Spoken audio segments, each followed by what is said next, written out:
Well, hello, friends. It is yet again that time of year where I make a presentation of all the books I read this year and we talk about it. Let's get into it. This year, instead of a hanger as my pointer, I'm using my magic wand from Universal Studios. So, as you guys can see, this is my 2025 reading wrap up by me. Every year I do these things and then I forget that you need to be able to see me and the stuff on the screen. So, I may or may not have to come off camera for you guys to see the whole thing. So, just in case you're wondering.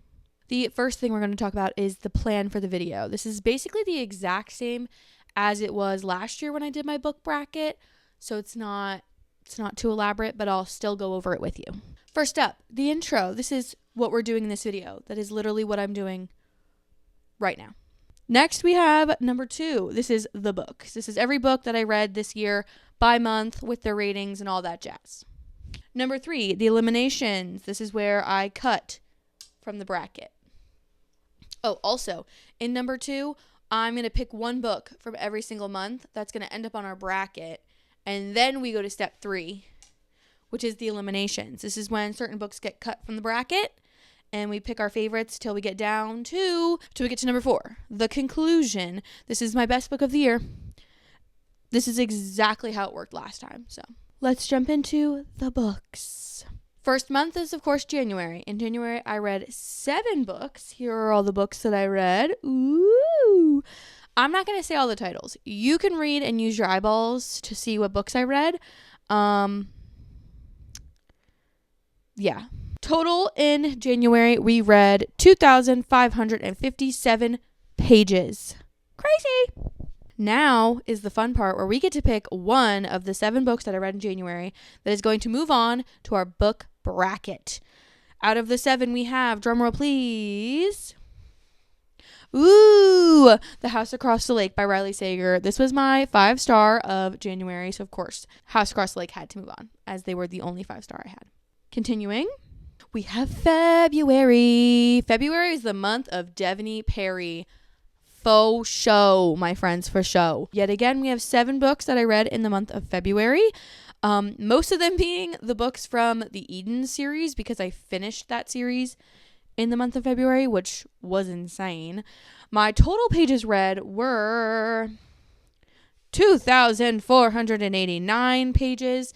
And the number 1 book for me from February was, drumroll please, I picked Deep End. Now, it was kind of hard to pick between the 3 4.5 stars that I had this month. Now, you might be wondering, Sophia, you have a 5-star right here at the beginning of the month. Yes, I do.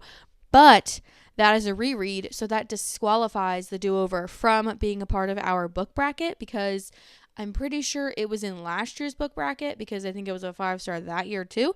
So she doesn't get to be a part of it. So that's why I picked Deep End. But also, I had to pick between Deep End, Juniper Hill, and Crimson River. But Juniper Hill and Crimson River are both in a series. So I felt like it wasn't fair that, if I picked Crimson River to, read that book, you'd have to read the 4 that come before. And that's a lot. So I decided to pick the one that was kind of standalone, Deep End. Moving on. Next, we have March. In March, I read 8 books. These are the 8 that I read. My total pages read for March was 3,454 pages. Whoa! That's a lot of pages. And of course, let's find out the favorite book from March. We picked Wild Side by Elsie Silver. I really, really enjoyed this book. I know a lot of people, when it came out, were not the biggest fans, but I personally really enjoyed it. So, ba-boom! She's the number 1. Again, this was really hard to pick between that book as well as the Strawberry Pack. I will never be able to say that title without stumbling. It was really hard to pick between Wild Side and the Strawberry Patch Pancake House, because they were both really, really good reads. But ultimately, it came down to that I just enjoyed Wild Side a little bit more, and I just love Elsie Silver. So anyway, moving on. Next, we have April. April is probably, I'm pretty sure, the most books read in one month I have ever read. In this month, I read 12. How did I even do that? I don't know. The total pages read is insane as well. I read 4,237 pages. That's insane. That's like 4 times the amount of pages I read in other months, like total. How insane. This month is definitely the month that was the most difficult to pick a number 1 book from, because I had 2 5 stars and a lot of 4.5 stars, because I read the entirety of the Harry Potter series in the month of April, which was insane of me. I don't know why I tried to do that. I did it, but I don't know why I did that to myself, because that was just a lot. The number 1 book from April that I chose was Part of Your World by Abby Jimenez. I believe this is in the TBR Takedown episode from April. So there's that. Loved it. 5 star. Bam.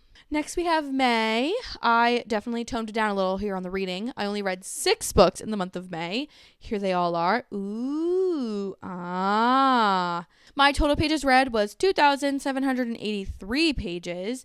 And my number 1 book from May was Problematic Summer Romance by Miss Allie Hazelwood. This woman has a chokehold on me. I swear to God, a chokehold. Every book that I read from her, I love. I can't. Next we have June. In June, I yet again read 6 books. I, again, had a lot of really good reads this month. It was very summery, very fun, very romance. My total pages read was 2,574 pages for the month of June. Again, this month was kind of hard to pick a favorite for, because I had a couple of 4.5 stars. I didn't have any 5 stars this month, but ultimately I decided to go with Summer in the City by Alex Astor. That was actually the first book I ever read from Alex Astor, and I really liked it. It was really good. And then I even ended up later in the month reading Lightlark, which is another Alex Astor book. Very different genre. This is like fantasy and this is like romance, you know? But I just had a really good time and I really, really enjoyed this book. So that's why she gets the spot. Let's move on. We're in July. July is when I kind of fell into a bit of a reading slump for pretty much the remainder of the year. The last 6 months have been pretty rough when it comes to reading, but I read 4 books in this month. Lots and lots of very good reads. The pages total that I read was 1,545 pages. And the number 1 book from June was Sounds Like Love by Ashley Poston. I just genuinely love Ashley Poston's writing. I just love all of like the magical realism elements she puts into all of her books. So I really, really enjoyed this. It was very hard to pick between Sounds Like Love and Good Girl, Bad Blood, because I really, really enjoyed Good Girl, Bad Blood. But when I thought about it, Sounds Like Love just took the cake for me. So now we have August. In August, I read 3 books. And the only books I read were the 3 books for the TBR Takedown episode, which continues to be a theme throughout the rest of the year. Some really good reads. My total pages read was 1,165 pages. And then my number 1 book was Lock Every Door by Riley Sager. It was my 5 star of that month, and I just really liked it. It was so interesting how I started out not really enjoying that book, and by the end, my jaw was on the floor. Would highly recommend. September, we're back up to 4 books read this month. Some really good reads. The total pages read was 1,432 pages, and my number 1 book from September was Accomplice to the Villain with a 4.5. I had been literally counting down the days till this book was going to be released. If you guys remember, in the beginning of 2025, I read the first 2 books to this series and was literally dying to get the 3rd. And now I have to wait another like 9 months or something for the 4th and what I think is supposed to be the final book in the series. We'll see. I don't know, man. October. Spooky. Again, I read 4 books. We're back up to the 4 books per month, which is crazy. I had some really good reads again. My total pages read was 1,655 pages. And my number 1 book, of course, without fail, is Miss Allie Hazelwood's Mate. November, the best month of the year because I was born in that month. Oh yes, friends, we read 3 books, which were all for my TBR Takedown episode, if you remember. The total pages read for this month was 1,302. And my number 1 book, if you guys can tell by the ratings, was Wild Card by Elsie Silver. Really surprising that 2 of the Elsie Silver books that I read this year both made it onto the bracket, but I just love her. So, okay, friends, we've officially made it to December, the final month of the year. I read 6 books in the month of December. All 6 of these books are in reading vlogs that are live for you to watch. I had a great time. Lots of Christmas reads, as well as these are all the TBR takedown books. Now, again, if you remember, rereads do not count for the bracket. So, Miss Love Hypothesis, though I would totally make you my number 1 book because you are my number 1, you are eliminated from the bracket already because you're a reread. The total pages read for the month of December was 2,121. Probably the most satisfying pages in a month total this year. That's crazy.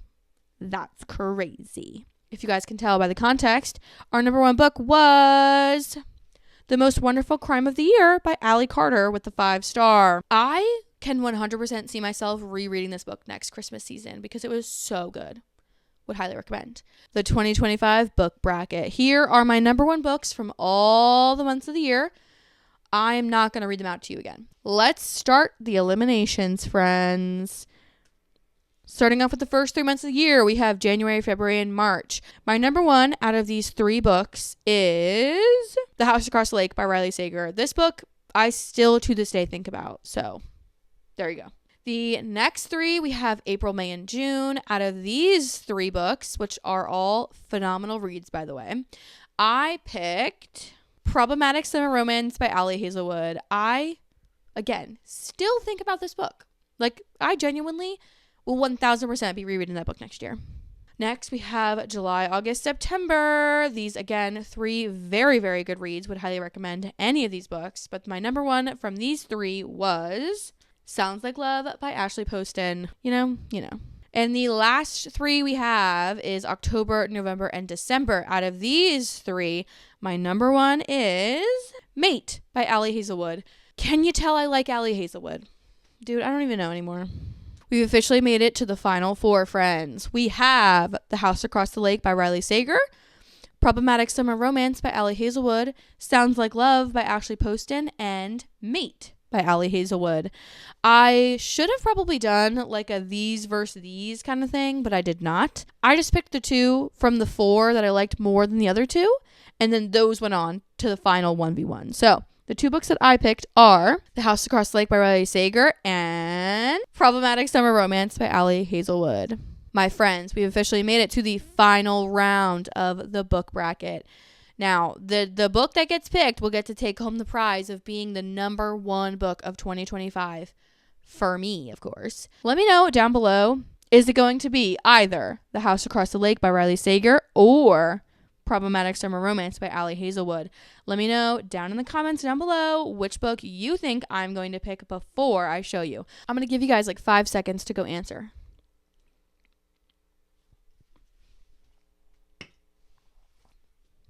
Did you comment? Okay. Drum roll, please. The number 1 book of 2025 is Problematic Summer Romance. Now, I'm just going to come out and say it. It does feel a little silly to give this my number 1 book of the year, but genuinely, it is the number 1 book of the year for me. I absolutely loved this book. It was so good. I gave it, of course, 5 stars. I 100% will be rereading this book next year, and I would highly, highly recommend you guys picking up this book if you haven't already. It gives the best, like, enemies to lovers, just, like, summer, beachy, fun vibe. No brain power. This is a phenomenal book. You should read it.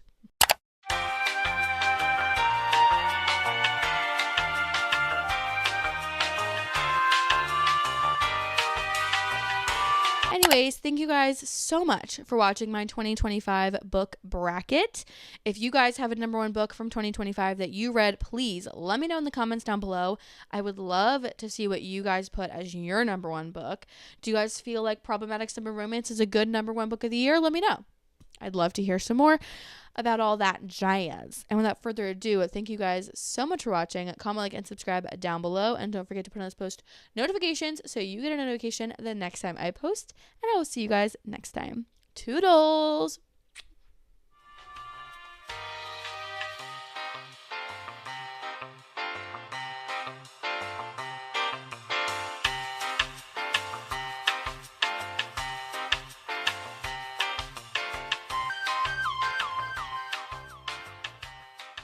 I'm literally sweating. This has been like an hour of my time, bro.